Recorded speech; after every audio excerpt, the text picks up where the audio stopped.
Olá pessoal, mais um vídeo. Jack London. Jack London é um nome famoso. Talvez não seja muito famoso no Brasil, mas é um nome que ficou muito famoso durante todo o século XX. É um dos autores norte-americanos mais conhecidos pelo mundo e um dos primeiros escritores a fazer fortuna com a sua literatura.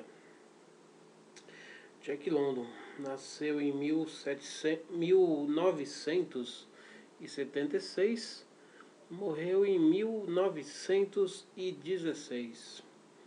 Viveu 40 anos. Ele fez um pouco de tudo, né? A história dele de infância é uma história muito maluca.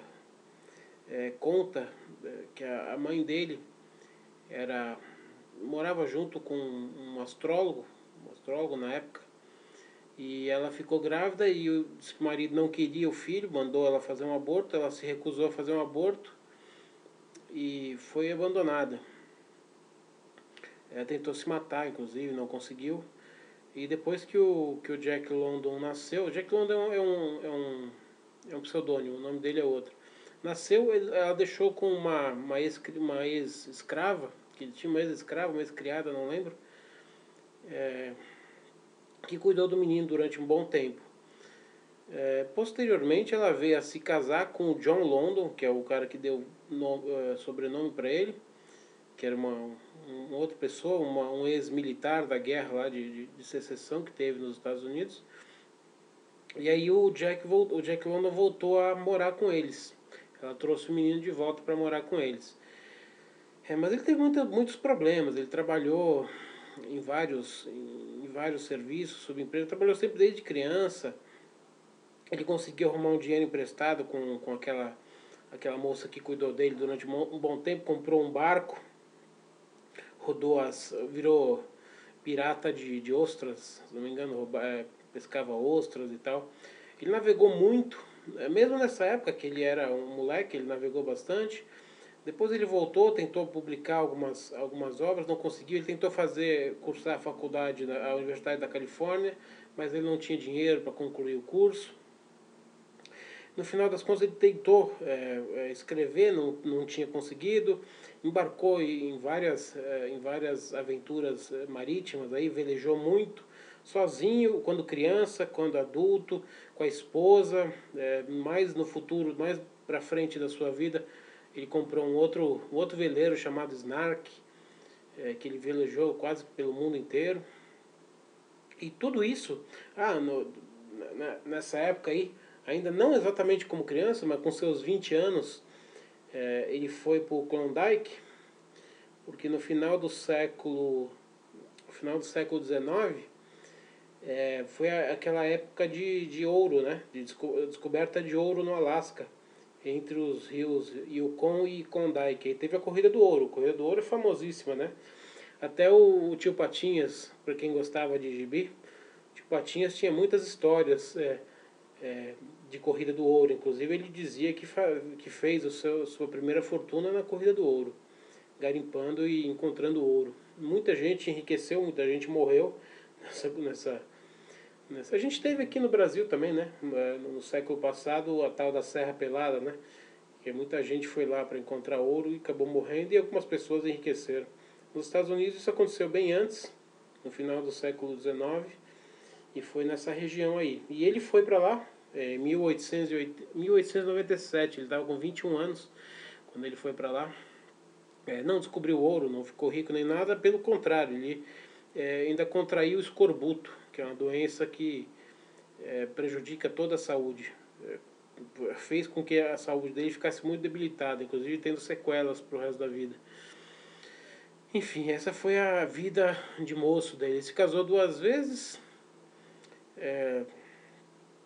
e morreu com 40 anos. Ele tinha problemas renais, sofria de muitas cólicas renais, e algumas versões, principalmente as versões mais antigas, dizem que ele se suicidou. Na verdade, ele tomava morfina por conta das dores que ele tinha de cólicas renais. Ele tinha uremia, né, que é um tipo uma contaminação da urina. no organismo. Então, se especula-se que ele tenha morrido ou de uremia, que é essa contaminação do sangue pela urina, ou então tenha morrido de uma dose, uma overdose de morfina, que pode ter sido intencional ou acidental, enfim. Morreu no seu rancho lá na Califórnia. É um rancho que ele tinha comprado há muitos anos, pagou uma fortuna, que ele ia transformar no negócio comercial, não conseguiu transformar no negócio comercial. Aí ele construiu uma mansão, também não deu certo, pegou fogo, enfim. Aquilo que eu contei sobre a infância dele, depois ele, quando ele ficou maior, ele mandou uma carta para o astrólogo, que seria o pai dele. O astrólogo disse que desmentiu a história, de que aquilo não era verdade, que ele era impotente, que o filho não poderia ter sido dele, que ele tentou desmentir a história no jornal, mas os jornais não deram bola para ele e tal. Enfim, é uma história meio controvertida. E essa é mais ou menos a vida do Jack London, um escritor que escreveu muito. Logo no começo da vida, em 1902, eu acho, acho que em 1902 ele escreveu o primeiro romance dele, publicou acho que por $40, alguma coisa assim. E o Apelo da Selva, esse carinha aqui, ó, Jack London, O Apelo da Selva. Então, esse é o livro que eu vou falar hoje. Agora, eu tenho que dar fazer uma observação. Essa aqui é um livro da Abril Cultural, série Grandes Sucessos. Eu comprei em sebo há muito tempo atrás. Esse livro tem vários nomes. O nome dele em inglês é The Call of the Wild. Então, esse aqui está como Apelo da Selva. Eu já vi esse mesmo livro como O Chamado da Selva. E tem um outro nome também, que eu vi na internet, que eles chamaram. Então tem 3 nomes. O Apelo da Selva, O Chamado da Selva, e tem mais um outro nome aí que eu não lembro. Então tem 3 tipos de tradução, conforme a versão que você pegue. Então é o mesmo livro, trata-se do mesmo livro. Se você pegar o Apelo da Selva e aqui tiver o Chamado da Selva, são 2 livros diferentes, você compra e vai se danar, como muita gente pode ter feito isso. Eu acabei fazendo isso com um livro do Kafka, que é um conto do Kafka chamado A Toca e a Construção. É o mesmo conto. Algumas editoras traduziram como A Toca e outros como A Construção. Eu acabei comprando os 2 e era o mesmo conto.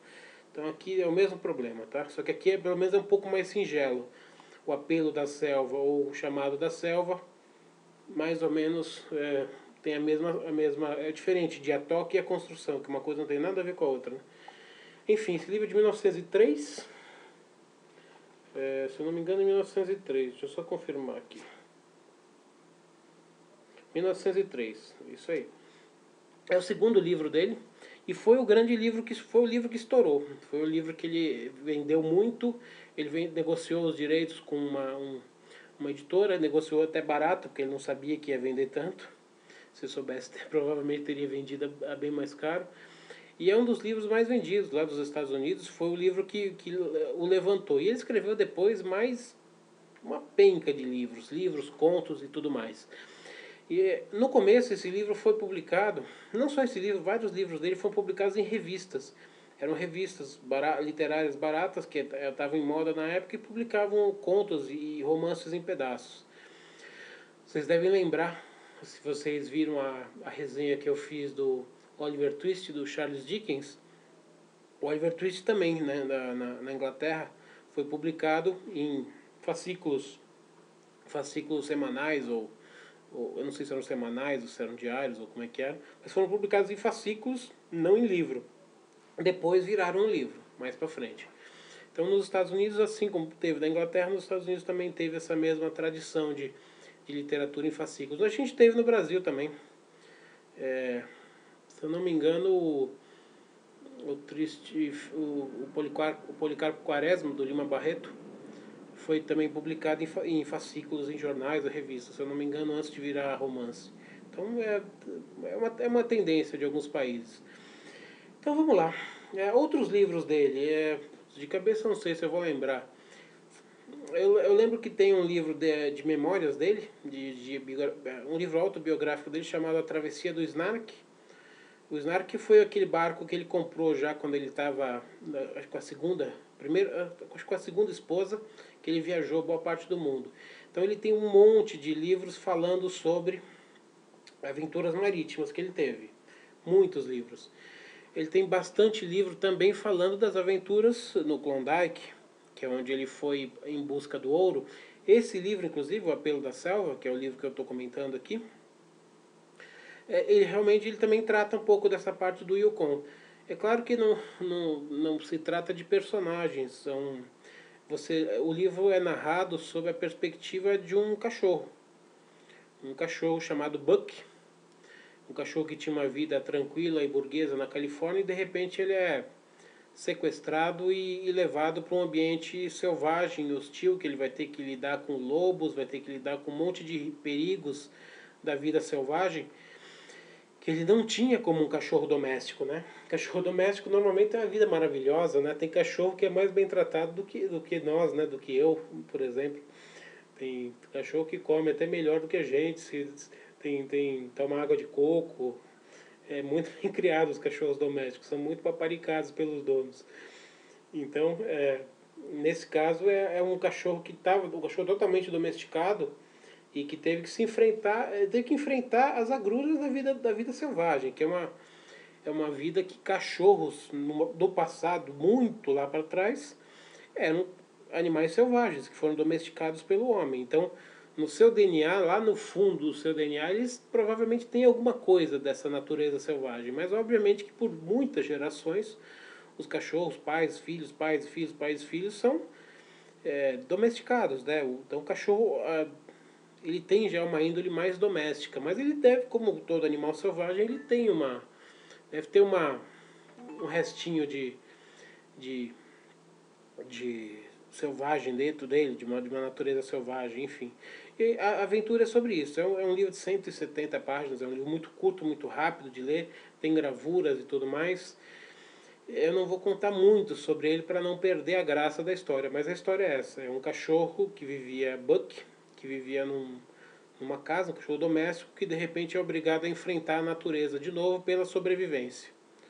Então vocês vão acompanhar as aventuras dele, e mais do que isso, vocês vão acompanhar o desenvolvimento dele, né? Os sentimentos dele, como é que ele se sentiu de novo ao voltar da natureza, depois de muitas gerações da família dos cachorros que eram domésticos.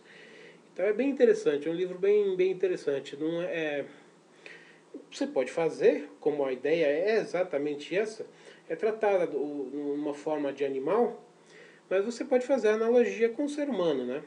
Você pode fazer a analogia do cachorro com o ser humano, com a nossa vida selvagem no mundo aí, no mundo de trabalho, no mundo dos negócios, que a gente tem que sobreviver, a gente tem que ir pro pau aí para conseguir trazer o sustento para casa, né? Porque se a gente não fizer, ninguém vai fazer nada por nós. Até o próprio até Bolsa Família está faltando dinheiro para Bolsa Família, então a gente tem que tratar de trabalhar, né? Que é a única maneira correta e decente de ganhar a vida, é trabalhando, né? Não é ficando pendurado em sistema de assistencialista. Mas enfim, é isso aí, O Apelo da Selva. Eu vou ler só o finalzinho aqui, a parte de trás, a contracapa, porque eu acho que resume ainda melhor, talvez, do que eu tenha falado. Talvez incentive vocês a lerem. Emocionante história de um cão que retorna à vida selvagem. Obrigado pelas circunstâncias a voltar ao seio da floresta, passa a viver entre lobos. Seu ladrido familiar e doméstico acaba por se transformar num grito inarticulado da luta pela vida. Com esse insólito personagem, Jack London desvendou aos mecanizados americanos do começo do século o acre e áspero odor do instinto e da vida em plena natureza. Vale lembrar que no começo do século XX era o período de grande industrialização americana, né? Os Rockefeller, o Carnegie da indústria do aço, o Vanderbilt já estava em decadência, mas era o cara das estradas de ferro. O Ford já estava iniciando, não exatamente nessa época, que foi 1903, mas um pouquinho depois, em 1910, 15, Ford já estava implantando as suas linhas de produção de carros. Então, essa época é a época que os Estados Unidos estavam em alta industrialização. Então o livro é o contrário. Os Estados Unidos estava deixando de ser um país rural para se transformar num país industrializado. E nesse livro ele faz um chamamento reverso. Ele conclama, através da figura simbólica do cachorro, ele conclama uma volta ao mundo selvagem, uma volta à natureza. Que é um tema que está muito na moda, né? Recentemente eu até li, recentemente não, já faz alguns anos, eu até comentei com uma amiga que tem pessoas, eu li uma matéria numa revista, tem pessoas que estão praticamente esvaziando a sua casa, desvaziando de eletrodomésticos, de utensílios e tal, para deixar o mais rústico possível numa tentativa de retornar retornar às raízes, por exemplo, voltar à vida selvagem, que é uma coisa que é uma completa utopia, né? No estado que a civilização chegou hoje, não dá para você pegar vou pro meio do mato, vou morar numa cabana no meio do mato, não dá, né? Não dá para viver mais assim. Talvez no alto Amazonas ali dê, talvez uma região cheia de inóspita ainda talvez dê, em algum local da África, da Ásia, mas nos grandes centros urbanos não, isso é uma utopia só, né? Mas enfim, é isso aí. É um tema que está na moda e eu acho que é um livro bem interessante, vale a pena ler. Ele tem um outro livro que fala sobre cachorros também, que chama Caninos Brancos, lembrei agora. É um livro que eu tenho, inclusive. Eu não li ainda, mas eu tenho. Tá bom? Então, Jack London é uma boa literatura. Serve também para infanto-juvenil, mas é um livro para adultos, eminentemente para adultos. Vale para os dois. Tem uns desenhos aqui, ó. Tem umas ilustrações aqui que, se for para infanto-juvenil, o pessoal vai gostar. Tem algumas partes assim são ilustradas com desenhos, tá vendo? Enfim, é um bom livro para ler, tá? É bom entretenimento e uma boa mensagem que fica. Desde que você não queira largar tudo, jogar tudo pro alto e morar dentro de um parque, tá bom? Então é isso aí. Uma saudação e até a próxima.